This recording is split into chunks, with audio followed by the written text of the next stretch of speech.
नोएडामधून एक मोठी आणि आश्चर्यचकित करणारी बातमी आता समोर येते आहे। नोएडामधील 20 वर्षीय दीपकच्या मृत आईच्या कोटक बँक खात्यात अचानक 36 अंकी रक्कम जमा झालेली आहे, जी सुमारे 1 डिसिलियन लाख कोटी रुपये इतकी आहे।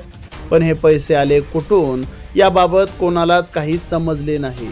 त्यामुळे हा प्रकार सायबर हॅकिंगचा असावा अशी शक्यता वर्तवण्यात येते आहे। दरम्यान बँकेने खाते गोठवले असून आयकर विभाग चौकशी करत आहे। विचार करा, तुम्ही गरीब आहात आणि अचानक तुमच्या खात्यात कोट्यावधी रुपये जमा झाले तर काय होईल। अर्थातच तुमच्या आनंदाला पारावर उरणार नाही।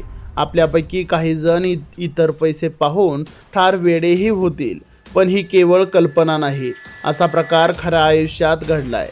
नोएडामध्ये राहणाऱ्या एका 20 वर्षीय तरुणाच्या बँक खात्यात रातोरात कोट्यावधी रुपये जमा झालेले आहेत। अहो, ही रक्कम इतकी प्रचंड आहे की आपल्यासारख्या सामान्य माणसाला ती मोजता देखील येणार नाही। हा मुलगा रातोरात अंबानीपेक्षाही श्रीमंत झालाय असं म्हटलं तर वावगं ठरणार नाही। नेमका हा प्रकार आहे तरी काय, हे आपण या व्हिडिओच्या माध्यमातून जाणून घेऊया।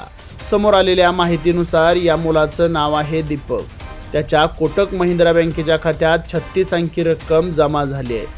जर ही रक्कम मोजायची झाली तर 290 नॉमिनल, 356 एक्विल, 20 ट्रिलियन, 1 कोटी 1 लाख 345 सेप्टिलियन लाख कोटी रुपये इतके होते।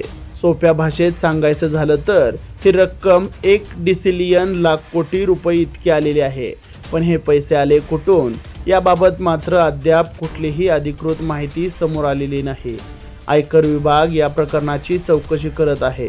सोबतच बँकेनं दीपकचं खातं तात्काळ गोठवलेलं आहे।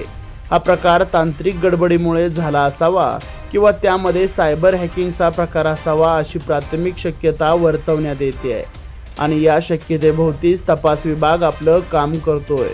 सध्या ही बातमी मात्र वाऱ्यासारखी पसरत असलेली दिसून येते आहे।